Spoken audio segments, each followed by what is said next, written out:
Реформа в системе здравоохранения, модернизация больниц, платная и бесплатная медицина. Эти темы сегодня в центре внимания. Как сделать медицину в Абхазии доступной и качественной? Об этом мы поговорим с министром здравоохранения Астамуром Гуния. Астамур Карбевич, здравствуйте. Спасибо, что согласились на интервью. Здравствуйте, Асма. Здравствуйте, дорогие телезрители. Вы в должности министра здравоохранения уже около 2 месяцев. И, конечно же, сразу после вашего назначения все представители СМИ, в том числе и мы, пытались взять у вас интервью, но вы отказывались. Мы полагаем, что вы изучали ситуацию за это время. Как вы оцениваете здравоохранение страны сегодня? Какие самые основные проблемы, первостепенные задачи, которые необходимо решить? Как вы понимаете, здравоохранение это же не только строительство там больницы, поликлиник, того самого повышение квалификации докторов, медицинских работников. Здравоохранение это система.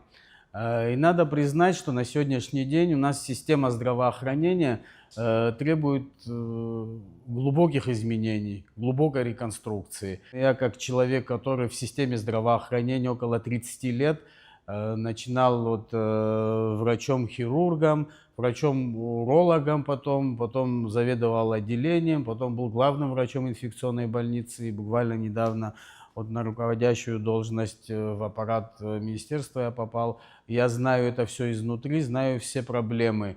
Проблем много. И неправильно будет, если мы будем эти проблемы скрывать. Мы пытаемся их вскрыть, насколько это возможно, и попытаться их решить. Вообще здравоохранение – это уверенность гражданина в получении качественной помощи в разных ситуациях, в разных лечебных учреждениях, получить качественную помощь и быструю помощь. Я был с инспекцией во всех лечебных учреждениях Абхазии, во всех центральных районных больницах был. И практически везде идентичная проблема. Отсутствуют узкие специалисты, отсутствует материально-техническая база, которая соответствует нашему времени. Сначала надо организовать достойную медицинскую, доступную, высококвалифицированную медицинскую помощь в центре, насытить центр, как говорится, и потом уже возвращаться к медицине, к доступности в районах. На здравоохранение ежегодно из бюджета выделяется 1 миллиард 35 миллионов рублей. И еще дополнительно выделяются там несколько миллионов на целевые программы. Как вы считаете, этих денег достаточно для того, чтобы оказывать населению качественную медицинскую помощь? 1 миллиард 350 миллионов ежегодный бюджет. Конечно же, львиная доля этого бюджета – это зарплатный фонд. Вы же понимаете, параллельно мы должны закупать лекарственные средства, параллельно мы должны оплачивать лечение наших граждан за рубежом, кого мы направляем, особенно на высокотехнологичные операции, которые у нас произвести невозможно. Также мы должны оплачивать свои долги текущие. Параллельно мы должны закупать оборудование в медицинские учреждения республики. И, естественно, этих финансов не хватает. У нас в ходу разработка законопроекта об охране здоровья граждан и подзаконных проектов. Почему мы сейчас с этим занимаемся в данное время? Потому что мы понимаем возможности нашего государства. Естественно, этого бюджета недостаточно для того, чтобы организовать достойную медицинскую, доступную, высококвалифицированную помощь на территории Абхазии. Нам надо оснастить все наши лечебные учреждения, насколько это возможно, передовыми технологиями. Это касается, естественно, и медоборудования, это касается самого технического состояния самих зданий медицинских учреждений. Как вы знаете, особенно в районах, техническое состояние зданий наших лечебных учреждений оставляет желать лучшего. Я вчера был с визитом в Гудаутской ЦРБ, в Гудаутской поликлинике. Особенно в поликлинике очень плачевное состояние. Совершенно отсутствует медицинская аппаратура, медицинское оборудование. Поэтому для того, чтобы оснастить достойно по последнему слову техники все наши лечебные учреждения, для этого нужно другое финансирование, другие возможности. Говорят, что мы планируем глубокие изменения, глубокую модернизацию отрасли медицинской. Мы не начинаем с нуля. Естественно, у нас есть стратегическое партнерство с Российской Федерацией. У нас есть дорожная карта по развитию здравоохранения Республики Абхазия на 25-27 год, совместно разработаны с Российской Федерацией. В том числе это закон о здравоохранении Республики Абхазия, это о подзаконных актах нового закона нашем о здравоохранении. Также меры по повышению эффективности работы медицинских учреждений на территории Республики Абхазия. Есть меры, которые уже реализованы, есть меры, которые еще в процессе реализации. Например, планируемое строительство Республиканского кардиологического центра уже завершен, покупка ангиографа, эксплуатация уже завершена. Также завершится в июне, в первых числах июня следующего года строительство детской республиканской больницы. Это все совместные проекты. Также реализован проект усиления кадрами лечебных учреждений республики в пик курортного сезона российскими специалистами. Как вы знаете, вот с 1 июля этого года у нас к работе приступили 18 специалистов узкопрофильных в лечебных учреждениях нашей республики. Приступили к работе и будут вахтенным методом находиться на территории, трудиться в течение 3 месяцев, то есть в пик курортного сезона. Также у нас реализуется совместный проект по закупке льготной закупки медицинского оборудования и препаратов. Для того, чтобы поднять медицину на качественно новый уровень, естественно, этого финансирования, этого бюджета недостаточно. Как вы помните, я говорил, что львиная доля этого бюджета – это зарплатный фонд, поэтому надо изыскать другие возможности финансирования. В свете этого идет разработка у нас на сегодняшний день закона об ОМС и ДМС. Это имеется в виду обязательного медицинского страхования и добровольного медицинского страхования. То есть это дополнительная возможность финансирования сферы здравоохранения из этих источников. У меня был заготовлен такой вопрос, но раз вы уже затронули тему, давайте все-таки будет у нас внедрен система страхования. Когда это планируется? Прежде всего, мы должны идти по пути гарантирования объема бесплатной медицинской помощи гражданам. Это такой объем помощи, который гарантирует государство. Особенно это касается экстренной медицины, экстренной помощи, родовспоможению. Это касается также социально опасных заболеваний, это касается здоровья людей с ограниченными возможностями, то есть инвалидов. В первую очередь мы должны позаботиться об гарантированной бесплатной медицинской помощи гражданам. И после этого следующим этапом, конечно, надо будет вводить и платные услуги. В республике у нас сегодня функционирует 39 государственных медицинских учреждений. Понятно, что все они были практически построены в советское время, и все они были востребованы, так как население было в разы больше. А на ваш взгляд, сегодня все ли эти государственные медицинские учреждения востребованы в полном объеме?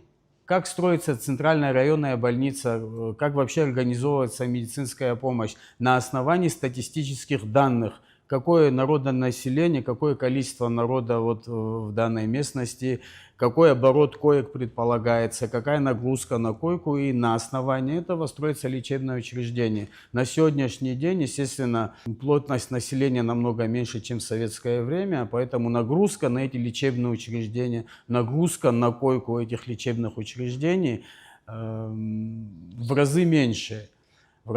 На наш взгляд, конечно же, нахождение этих лечебных учреждений не экономически не оправдано. Загруженность всех этих районных больниц, наверное, на 20%. Этому есть, естественно, причины, потому что в районах очень малое количество населения. Эти все лечебные учреждения не оснащены материально-технически, достойно не оснащены. Естественно, отсутствуют узкие специалисты. В силу этого больные в основном все транспортируются в центры. Возьмем как пример вот Творчальскую больницу. Вот есть Творчальская больница, есть в Гале больница, есть в Ачимчире больница. Конечно, на содержание всех этих больниц и медицинского персонала, естественно, государство выделяет деньги, но пациентов практических у них нет. Как возможно организовать лечебный процесс так, чтобы это было эффективно и для пациентов, и для врачей, и для государства? Возможно что-то сделать, но сейчас мы же не возьмем и не закроем Творчальскую больницу. Естественно, содержать ЦРБ в таком виде, в каком оно сегодня есть, это экономически нецелесообразно. У нас есть мысли, это мы представим потом руководству республики, руководству района. Возможно, стоит, учитывая место расположения Творчальской ЦРБ, это горный район, чистый воздух, да, вот и все остальное, наличие там термальных вод и всего остального, возможно, стоит там организовать некий реабилитационный центр. У нас тем более отсутствует на сегодняшний день реабилитационный центр для граждан после 16 лет. Поэтому есть мысли загрузить ЦРБ города Творчал именно вот таким функционалом. Что касается Ачамчирской, Гальской ЦРБ, ну и Творчельской ЦРБ, да, есть такие мысли тоже, вот, по крайней мере, у нас тоже будем представлять, централизовать в одном районе, да, вот, где как бы будет удобная локация, наверное, некий такой медицинский центр, куда будут стекаться со всех районов больные, и организовать медицинскую помощь именно там, оснастить, насколько это возможно, оборудованием, возможно, тем оборудованием на первых порах, которое есть во всех 3 лечебных учреждениях, централизовать как бы самих медицинских работников на местах, да, в районах, организовать фельдшерско-акушерские пункты и пункты оказания первой медицинской помощи. И также организовать высококвалифицированную скорую помощь, так, чтобы наши больные транспортировались из района в центральную больницу в короткое время, качественно и быстро. Но, знаете, во всех лечебных учреждениях есть, конечно, операционные, что в Творчельском, что в Ачамчирском, что в Гальском районе. Но чтобы произвести оперативное вмешательство, для этого нужна бригада. Бригада из хирургов, реаниматолог, и после операции еще реанимационные как бы мероприятия, реанимационный зал. Это все организовать на достойном уровне на сегодняшний день. Ввиду нехватки узких специалистов, ввиду недостаточного как бы материально-технического оснащения, на сегодняшний день это невозможно. Поэтому будет более целесообразно транспортировать их в центр. По крайней мере, это на сегодняшний день так. Что будет через какое-то время, когда у нас увеличится плотность населения в этих районах, это уже другой вопрос. На сегодняшний день целесообразнее их транспортировать. То есть на местах оставить как поликлиники, где могли бы оказать первую какую-то необходимую помощь, а потом карета скорой помощи доставляет больных в нужное место. Так планируется. Такие у нас планы, но опять-таки это у нас в планах, это все обосновано, это все на основании статистических данных. Вот. Это все мы будем представлять и будем принимать решения. Общая численность медицинского персонала сегодня в госучреждениях, медицинских учреждениях составляет 2743 человека, в том числе 621 врач и 1551 это средний медицинский персонал. Но количество как бы не маленькое для Абхазии, но и тем не менее у нас, вот вы тоже говорили выше, острая нехватка специалистов. Как вы собираетесь решать этот вопрос? У нас наблюдается дефицит узкопрофильных специалистов, таких как педиатры, хирургия, детские неврологи, реаниматологи, анестезиологи, детские, взрослые. У нас отсутствует гематолог вообще на территории Абхазии, детский гематолог. гистолог, психиатры детские. И как мы решили эту проблему, по крайней мере, как мы собираемся решать эту проблему. Чтобы вы понимали, у нас есть список наших учащихся, которые учатся за счет государства. В этом году мы разработали некий документ юридический, который обязывает их вернуться как бы по окончанию учебы на территории Абхазии, отработать несколько лет. Вот мы такой документ вот сформировали, и сейчас вот в августе все наши учащиеся будут возвращаться и с Минздравом подписывать договор, обязательный договор. Это касается и учащихся, это касается и ординаторов. Также мы разработали несколько направлений, только те направления, которые мы будем финансировать. Это детская психиатрия, это педиатрия, это детская хирургия, это реанимация, анестезиология, это клиническая фармакология, только те специальности, которые остро необходимы сегодня на территории Республики Абхазия. То есть Минздрав будет финансировать именно те направления. Также к нам возвращаются наши учащиеся, да, вот, которые по разным направлениям закончили разные вузы. Пытаемся их трудоустраивать, пытаемся сначала заполнить, наверное, сегмент столичный, все наши лечебные учреждения в столице. Ну и в перспективе мы их будем направлять в районные больницы. Я выше говорила, что у нас 39 государственных медицинских учреждений, но из них 16 подчиняются напрямую Минздраву. Вы тоже подтвердили эту информацию. А остальные районные больницы, они подчиняются напрямую администрации районов. Как вы считаете, нужно ли централизовать и сделать так, чтобы все медицинские учреждения напрямую подчинялись Министерству здравоохранения? Да, на сегодняшний день Министерство здравоохранения на центральные больницы, на районные больницы, вернее, и на городские больницы и поликлиники имеет влияние только методологическое. Мы можем повлиять только на лечебный процесс. Все остальное административное, администрирование, материально-техническое, зарплатный фонд, все это лежит на попечении местных муниципальных управлений. Мы рассматриваем поэтапный переход под ведомство Министерства здравоохранения, централизация всех этих лечебных учреждений районных. Это позволит нам централизовать финансирование объектов здравоохранения. Это позволит нам улучшить оснащение этих лечебных учреждений, в разы повысить качество оказываемой медицинской помощи. Буквально недавно инспектировал все эти больницы, и было очень много оборудования медицинского, которое вышло из строя в этих лечебных учреждениях.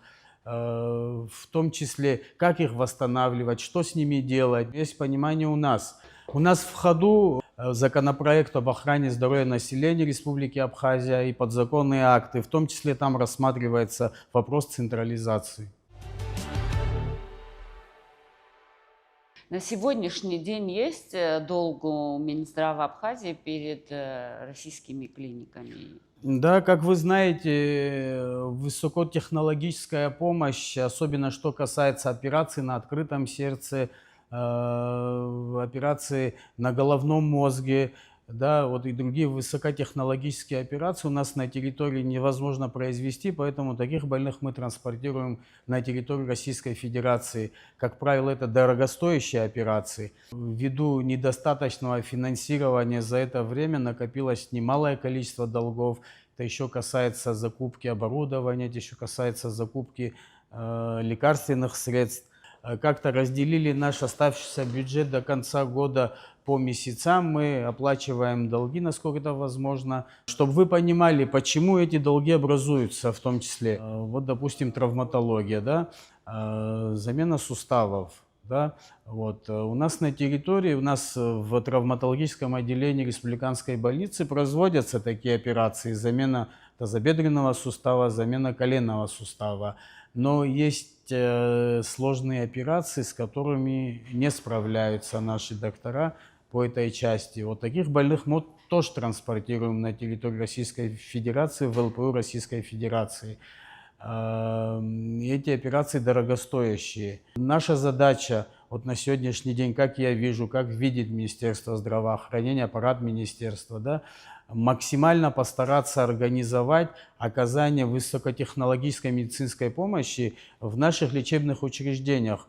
Что мы делаем для этого? Вот, например, вот в направлении травматологии буквально недавно мы общались с нашим гражданином, с нашим доктором, который трудится на территории Российской Федерации, в том числе любой сложности оперативные вмешательства на суставах, в том числе артроскопические операции, это операции внутрисуставные, малоинвазивные, в полной мере владеет этой техникой. Будем оснащать как бы травматологическое отделение и производить такие операции на местах. И мы сэкономим в разы, аккумулируем здесь наши финансы на территории Республики Абхазия. То же самое касается эндоскопических операций у детей, лор-операции. На территории Абхазии на сегодняшний день эндоскопические операции не производятся. Это вот аденотомия, так называемая, у детей раннего возраста, оперативное вмешательство эндоскопом, то есть неоткрытые операции. Как правило, наши граждане, ну, для этого есть, конечно, и определенные показания, не хотят оперироваться открыто, они выезжают на территорию Российской Федерации и в частных центрах, ну или в государственных учреждениях оперируют эндоскопически эти операции. Вот на сегодняшний день, чтобы минимизировать количество этих больных, которые выезжают за пределами республики, мы заказали оборудование эндоскопическое. В скором времени мы получим, и в лор-отделении на территории республиканской больницы будут производиться такие оперативные вмешательства и такие операции. Это детям раннего возраста. В таком же направлении мы двигаемся по операциям, ну, по офтальмологическим операциям. Очень много финансов уходит на оперативные вмешательства по замене хрусталика пожилым людям. Правда, в основном эти оперативные вмешательства производятся на территории Абхазии, но это в частных центрах. Естественно, Минздрав вынужден оплачивать эти все операции. Ну вот есть у нас тоже такие мысли. Будем закупать оборудование, чтобы в нашей государственной больнице в офтальмологической производились такие операции, то есть оснастить, насколько это возможно, всем необходимым, чтобы производить такие операции в государственном учреждении. Ну, как вы знаете, конечно, на сегодняшний день офтальмологическая больница, здание, где оно расположено, оставляет желать лучшего. Есть тоже кое-какие мысли в ближайшее время, куда мы их будем переводить. Вот. Я думаю, что в течение следующего года мы организуем в другом медучреждении как бы офтальмологическую помощь, достойную на высоком уровне. Допустим, операции на открытом сердце экономически нецелесообразно и невыгодно реализовать это все на территории республики. Это нецелесообразно. Вот, ну, зато минимальные вмешательства, которые можно здесь производить, конечно, надо здесь производить. Это экономически правильно, это экономически выгодно. Опять-таки, нам надо развивать наши отношения, естественно, стратегические отношения, сотрудничество с Российской Федерацией. Надо расширять в обязательном порядке, но параллельно мы должны двигаться к тому, чтобы, это наша обязанность, да, усиливать здравоохранение на территории республики максимально, насколько это возможно. Естественно, в том числе с помощью наших партнеров с Российской Федерацией. На сегодняшний день все делается для этого. То есть методологическая помощь из Российской Федерации, кадровая помощь, материально-техническая. Вот, то есть по всем направлениям полная поддержка с правительства Российской Федерации, в том числе Министерства здравоохранения Российской Федерации. Долг в цифрах можно озвучить или мы не будем этого делать? Ну, я думаю, что сейчас я не готов вам ответить, потому что этот текущий долг, он ежедневно меняется, поэтому, наверное, не имеет смысла говорить там в абсолютных цифрах, сколько это составляет.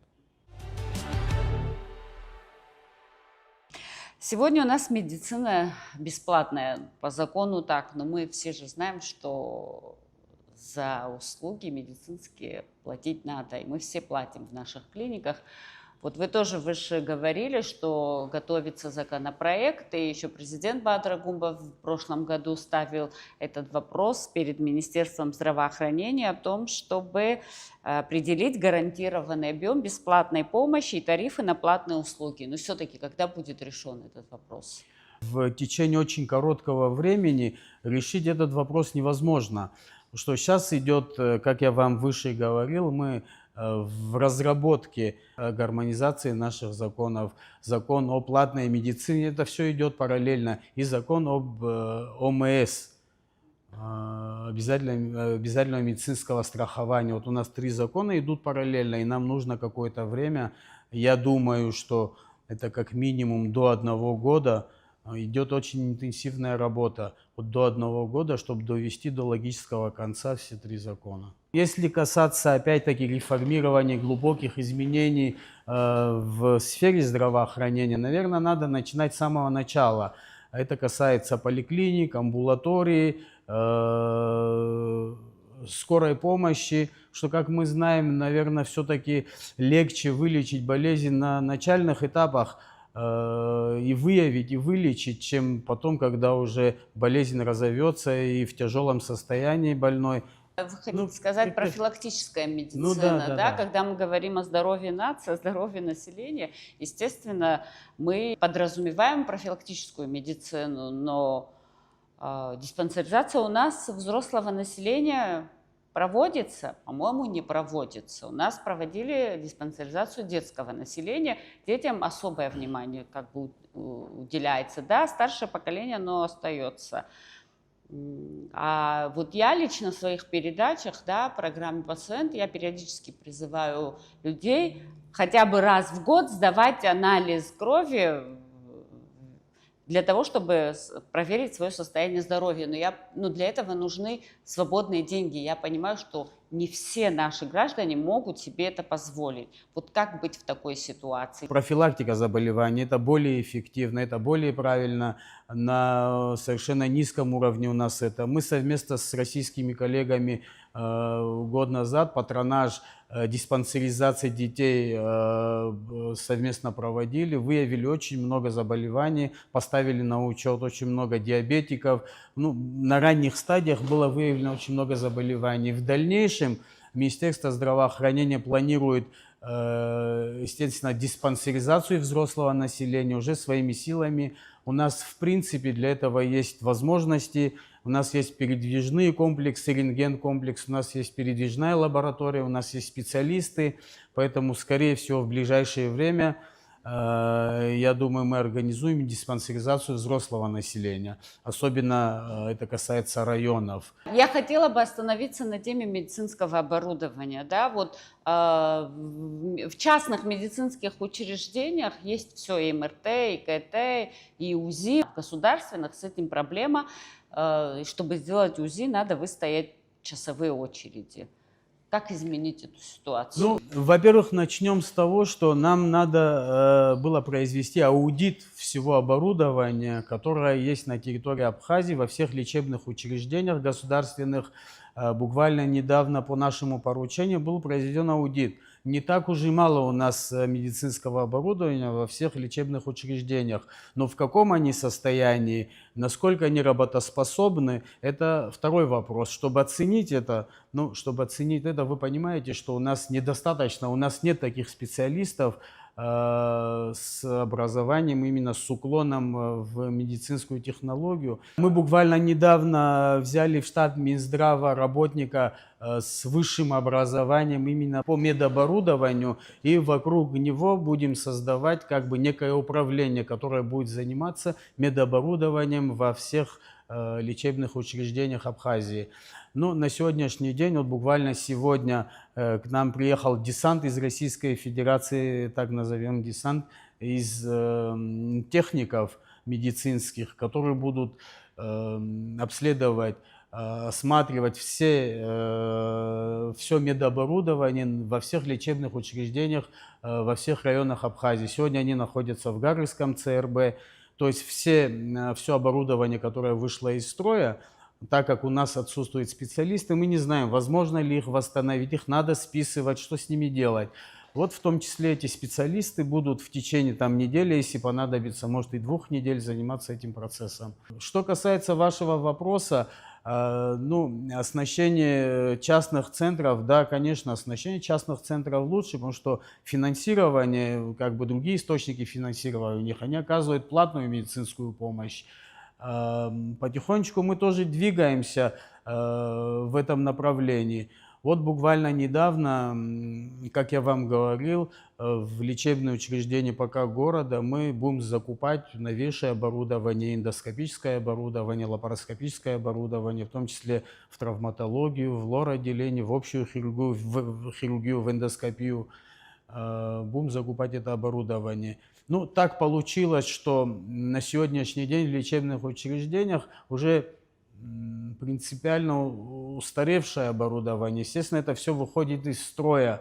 Вот на сегодняшний день в республиканской больнице не работает ни один аппарат УЗИ, не работает ни один эндоскоп.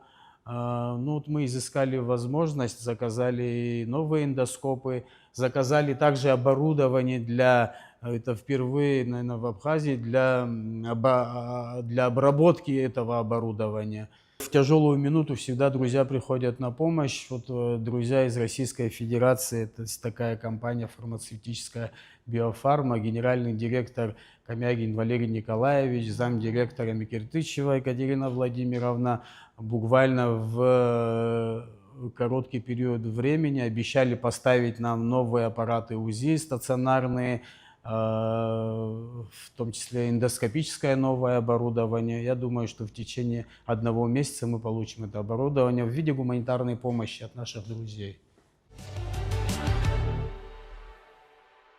Вы возглавляли инфекционную больницу около 5 лет, и вы сумели работу наладить так, чтобы больница была для пациентов. То есть это не мое мнение, это мнение большинства наших граждан. Вы сумели наладить работу больницы, сделать ее эффективной. В чем ваш секрет? Ну, секрета никакого нет. Это не мне судить, конечно, насколько там улучшилась работа. Но раз вот вы так говорите, наверное, что-то и улучшилось. Просто надо работать. Надо работать. Ничего нового придумывать не нужно. Все уже придумано, все уже посчитано. Надо работать, и все будет нормально. Добросовестно относиться к своей работе. Насколько у нас все это получится в Министерстве здравоохранения, в аппарате, я не могу сказать. Но единственное, что я могу обещать, будем работать не покладая рук, будем пытаться все улучшить. Для этого есть поддержка руководства республики, беспрецедентная. Вот, для этого есть поддержка наших партнеров, друзей из Российской Федерации, в том числе и Министерства здравоохранения Российской Федерации. Так что я надеюсь, мы все вместе сможем качественно улучшить уровень оказываемой помощи медицинской на территории Абхазии. Ну, как известно, короля делает свита. Вы назначили себе заместителя нового, взяли помощников, советников.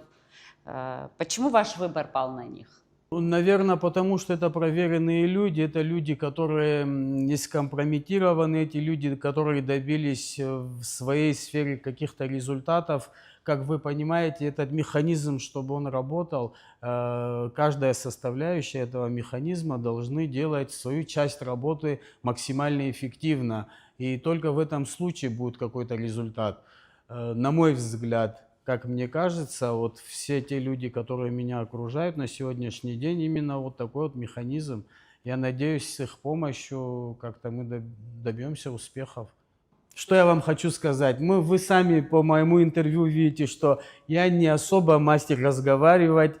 Есть много мыслей, но как бы как-то что-то нас ограничивает, да, вот в том числе эти камеры, эта обстановка. Поэтому выразить и сказать все это не могу, но надеюсь, что я все это смогу показать на деле. Астамур Карбевич, я благодарю вас за беседу. Я хочу сказать, что наши люди, наши граждане, они доверяют вам, они надеются на вас и надеются на то, что под вашим управлением качество оказываемой медицинской помощи будет высокой. Спасибо вам большое за интервью. Спасибо за доверие.